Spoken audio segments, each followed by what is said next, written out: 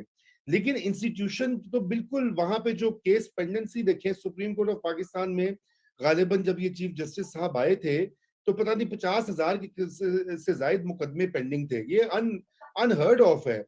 2.2 million یعنی کہ 22-23 لاکھ مقدمے پاکستان کی عدالتوں میں پینڈنگ ہیں.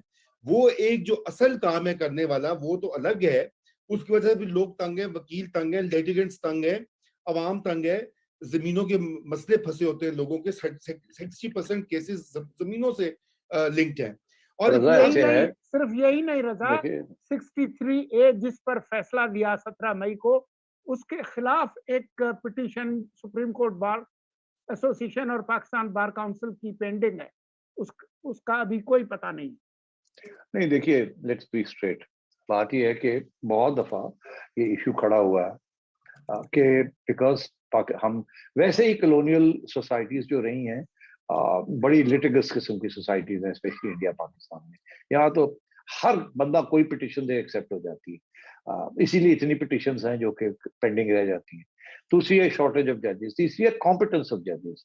یہ سارے ایشوز اپنی جگہ پہ ہیں, مگر ایک ایشو جو ہے جس کے اوپر ایجوٹیشن ہوئی ہے مگر جوڈیشری نہیں مانتی یا گورنمنٹس نہیں مانتی یا ہوتا نہیں ہے, دیٹ از کہ اگر اتنی judicialisation of politics and politics of judicialisation ہے تو پھر آپ ایک کانسٹیٹیوشنل کورٹ کیوں نہیں اس کو سپریم کورٹ کو کانسٹیٹیوشنل کورٹ کیوں نہیں بنا دیتے؟ اس سے take away all the review powers of all other judgments. یہ 51 کیسز جو آپ کہہ رہے ہیں ان کو چھوڑ دیں. یہاں دنیا میں ایسے نہیں ہے کہ سپریم کورٹ جو ہے ہر قسم کی چیز جو ہے وہ جو ہے انڈر ABCD 184 فلانا ڈنگڑا ہر چیز جو ہے وہ کہتے ہیں ہم دیکھ لیں گے. یہ پاور نہیں ہونی چاہیے. Supreme court should be a constitutional court. Constitutional matters جو ہیں وہ دیکھیں اور ڈسپوز آف کریں لائک دس. مگر سیٹھی صاحب یہی ڈیموکریسی میں وعدہ کیا تھا دونوں جماعتوں نے کہ ہم سپریم کورٹ ہم ایک کانسٹیٹیوشنل کورٹ بنائیں گے اور جس میں ریپرزنٹیشن ہوگی چاروں فیڈریٹنگ یونٹس کی, اور وہ کانسٹیٹیوشنل میٹرز کریں گے اور باقی دوسری کورٹ ہو. ہاں مگر کیوں نہیں ہوا؟ آپ کا خیال ہے کہ یہ صرف سیاسی جماعتوں کی ذمہ داری تھی یا یہ عدالت, یہ سپریم کورٹ اور ججز بار اینڈ بینچ کی بھی یہ ذمہ داری تھی کہ وہ اس کو سپورٹ کرتے؟ میرا خیال ہے اس کے لیے سپورٹ بار اینڈ بینچ سے نہیں آیا جس قسم کا آنا چاہیے تھا. اس میں دونوں کے ویسٹڈ انٹرسٹ ہیں ٹو لیٹ تھنگز بی. اب دیکھیے نا فیڈرل شریعت کورٹ بنا ہوا ہے, پھر مطلب اپیلیٹ شریعت کورٹ بنا ہوا ہے, پھر یہ سارے they're all into everything. یہ کوئی طریقہ تو نہیں ہے. اوپر سے پھر اسلامک جورسپروڈنس چل رہی ہے, ساتھ ساتھ اینگلو سیکسن جورسپروڈنس چل رہی ہے. مطلب اتنی بڑی chaos and confusion میں نے کسی سوسائٹی میں about law نہیں دیکھی جتنی یہاں ہے. اسی لیے ایوری بڈی کوئی نہ کوئی یہ کلچ کرتا ہے, کوئی یہ پکڑتا ہے نقطہ, کوئی وہ نقطہ پکڑتا ہے, اور یہ سارا کچھ ہو رہا ہے. جب بھی ہم بات کرتے ہیں reform of judiciary and the law and constitution, وہ آ جاتا ہے جی اتنے کیسز پینڈنگ ہیں, اس کو کیسے کم کرنا ہے, ججز اور بڑھا دیں, یہ کر دیں, وہ کر. یہ کوئی نہیں دیکھتا کہ بہت سی ایسی چیزیں ہوتی ہیں جن کو سننے کی ضرورت ہی نہیں ہوتی. They should be dispensed with at the lower level. All over the world the mechanisms آ کے اس قسم کی نانسنس قسم کی اپلیکیشنز جو ہیں وہ انٹرٹین ہی نہیں ہوتی, اور اگر ہوتی ہیں تو at a very low level ہوتی ہے اور وہی ختم ہو جاتی ہیں, تاکہ یہ سارا معاملہ جو ہے یہ یہاں تو اپیل اگینسٹ آپ کے 10 ایکڑ کی زمین ہے, وہ آپ نے چوری کی ہے, وہ آپ کا جس سے چوری کی ہے وہ لینا چاہتا ہے, اس کے حق میں ججمنٹ آ جاتی ہے, آپ لگے ہوئے ہیں لائرز لے کے, کبھی آپ جا رہے ہیں ہائی کورٹ جاتے ہیں, پھر آپ سپریم کورٹ جاتے ہیں, پھر ہائی کورٹ کی اپیل, پھر ڈویژن بینچ. مطلب واٹ از دس نانسنس؟ یہ سب ختم ہونا چاہیے. They should be a simplified swift justice procedure. مگر نہ بار نہ بینچ اس کو سپورٹ کرتا ہے. سب کی روٹیاں لگی ہوئی ہیں اپیلوں کے اندر اور کیسز کو لمبا کرنے میں, سب کی روٹیاں لگی ہوئی ہیں اس کے اندر. جی بالکل روٹیاں لگی ہوئی ہے. اچھا اب میں کیا کہوں اس کے آگے. اچھا میں عمران خان صاحب ابھی جلسے سے خطاب بھی کر رہے ہیں, اپنی باتیں دہرا رہے ہیں, وہ کوئی میرے خیال سے ہمیشہ کی طرح ہاں ان کی تو پلے بک بڑی کلیئر ہے. آپ کو پتا انہوں نے کیا کہہ دیا, انہوں نے سازش کہنا ہے, نیوٹرلز کہنا ہے, معیشت تباہ ہو گئی, مہنگائی ہو گئی. میں تو پاکستان کو 4 چاند لگا رہا تھا. لیکن یہ اس کے ساتھ ساتھ ایک یہ سوشل میڈیا پہ ایک مبینہ آڈیو لیک ہوئی ہے جو کہ منسوب کی جا رہی ہے سابق فرسٹ لیڈی سے کہ وہ پی ٹی آئی کے کسی ڈیجیٹل جو ہے ہیڈ سے بات کر رہی ہیں. ویسے مجھے تو آوازیں ٹھیک نہیں لگ رہی, لیکن ہم یہ سنا دیتے ہیں آپ کو اور سولنگی صاحب کو, تاکہ اور ناظرین بھی دیکھ لیں. یہ بہت اس وقت وائرل ہو رہی ہے یہ آڈیو کلپ. ذرا اس کو پلے کیجئے آڈیو کلپ, تاکہ یہ اس کے اوپر ہم اس کے اوپر ذرا بات کرتے ہیں. اگر یہ وہ کیریکٹرز نہیں بھی ہیں تو اسٹریٹجی تو کم از کم یہی رہی ہے. جو میں نے خان صاحب نے آپ کو کہا تھا نا کہ غداری کا وہ جو آپ نے ہیش ٹیگ کر کے کرنا ہے, اتنے لوگوں کا فون آیا ہوا تھا کہ آپ کا سوشل میڈیا بہت ایکٹیو تھا اور ایک ہفتے سے بالکل ایکٹیو نہیں ہے. تو کیوں ہے بیٹا؟ آج کل تو آپ لوگوں کو بہت ایکٹیو ہونا ہے. اچھا جی, ایکچولی کل نا ٹھیک ہے, اب میری بات جی جی, یہ جیسے علیم خان ہے, ایسے کتنے بھی لوگ ہیں جو بہت آ کے میرے خان صاحب کے حوالے سے بولیں گے. ٹھیک ہے, انہوں نے آگے اس سے بھی زیادہ گند ڈالنا ہے. وہ جو میری ساتھ وہ بچی ہے فرا, اس کے اتنا گند ڈالنا ہے, لوگوں کی گواہی بھی دیں گے. آپ نے اس کا کوئی ایشو نہیں بنانا, ان سب کو لنک کر دینا ہے غداری کے ساتھ. اوکے جی, یہ پری پلانڈ ہے. ٹھیک ہے, ٹھیک ہے جی. یہ جو علیم خان ہے, یہ جو سب بولیں گے نا, یہ ساری ایک پلاننگ کے تحت ہیں. تو آپ نے ان کو لنک کر دینا ہے غداری کے ساتھ. اپنے سوشل میڈیا میں لیٹر کو اٹھانا ہے کہ ہمیں پتا ہے کہ وہ لیٹر صحیح ہے. ٹھیک ہے, اور ہمیں پتا ہے کہ غداری کی وجہ سے یہ سب اکٹھے ہو گئے, اور یہ اپنے آپ کو بچانے کے لیے یہ غداروں کے ساتھ مل گئے. اور غدار باہر کی قوتیں بھی ہیں اور سب, وہ سارا آپ کو پتا ہے. ٹھیک ہے, ٹھیک ہے جی. اب یہ پتہ لگ گیا. آج آپ نے یہ روس کا اٹھانا ہے کہ دیکھو ان کو پتا ہے کہ ملک میں خان کے ساتھ غداری ہو رہی ہے اور ملک کے ساتھ ہو رہی ہے, اور یہ ان کا بیان دیکھیں. اس کو آپ اپنے لفظوں میں, اس کو آپ نے سونے نہیں دینا اس کو. ٹھیک ہے جی, بالکل صحیح ہے. تو ٹرینڈ بنا دینا ہے کہ ان کو بھی پتا ہے کہ ملک اور خان کے ساتھ غداری ہو گئی ہے. دیکھیں آج ان کے بیان آیا جی. اچھا, اس طرح دوسرا میں نے آپ کو کہنا تھا, مجھے اور جو وہ فرا ہے نا, اس کے بارے میں بہت انہوں نے گند اڑانا ہے. اس پہ بھی آپ اس کو بھی آپ نے لنک کر دینا ہے کہ ہمیں پتا ہے کہ یہ غدار کون کر رہا ہے. بالکل جی, اس کو اسی طرح کریں گے نا کہ یہ تو سارا اس وجہ سے ہی کر رہے ہیں کیونکہ اپنے خود غدار ہیں, اور اس وجہ سے اور اس طرح کے الزامات اس کو پکڑنا چاہ رہے تھے, اس کو یہ پکڑنا چاہ رہے تھے کہ یہ چکر کیا ہے کہ خان صاحب جو ہر چیز میں سے نکل رہے ہیں اور ان کو چیزیں پتہ کیسے ہوتی ہیں. جی, اب یہ منسوخ تو کی جا رہی ہے ان کے ساتھ. یہ ظاہری بات ہے کہ اس کے اوپر کوئی حتمی ہم اس وقت تک رائے نہیں دے سکتے جب تک اس کی باقاعدہ فورنسک آڈیٹنگ ہو اور یہ آوازیں پہچانی جائے. لیکن جو باتیں کہی جا رہی ہیں, کوئی بھی کر رہا ہو, تو اسٹریٹجی تو بڑی کلیئر یہی رہی ہے. یہ ایک طرح سے ثبوت سامنے, ایک کنفرمیشن آئی ہے. جی سیٹھی صاحب کیا کہیں گے آپ؟ دیکھیے, چڑیا تو کچھ عرصے سے چکر لگا کے آ رہی ہے اور کہہ رہی ہے کہ جن حلقوں کے پاس ایسی فیسلٹیز ہیں ٹیپ کرنے کی اور ریکارڈ کرنے کی, کہ ان کے پاس بہت کچھ ہے, وہ آہستہ آہستہ نکالیں گے, they'll hit back. اور تو وہی ہو رہا ہے آہستہ آہستہ. آپ دیکھ رہے ہیں ہٹنگ بیک ہو رہی ہے. اور یہ اس قسم کی ویڈیوز آپ دیکھیں, آڈیوز اور ویڈیوز نکلیں گی, اور آڈیوز اسپیشلی. میرا خیال ہے کہ they have the equipment to tape or to tap limited number of phones. تو شاید انہوں نے پیگاسس سافٹ ویئر جو ہے وہ بھی تھوڑا بہت خریدا ہوا ہے وہ up to a limited point, not the full works but enough to target 20, 30, 40 people. India نے بھی کیا ہوا ہے اسی طریقے کے ساتھ, وہاں بڑے پیمانے پہ ہیں, یہاں تو یہ ہے they have the facility. یہ اور کسی کے پاس فیسلٹی نہیں ہے کہ اس یہ ریکارڈڈ کانورسیشن واٹس ایپ کے اوپر انکرپٹڈ کانورسیشن کو کیا جائے, یا یہ سگنل کے اوپر ہو یا کسی اور کے اوپر, ایکسیپٹ ود پیگاسس. تو یہ ہے, پتہ نہیں, آئی ڈونٹ تھنک آپ اور میں سو امپورٹنٹ کہ شاید, یا ہم بھی شاید ہوں, کل کو ہماری کوئی سنائی دے دے گی, آ جائے گی, تو آئی ووڈنٹ بی سرپرائزڈ.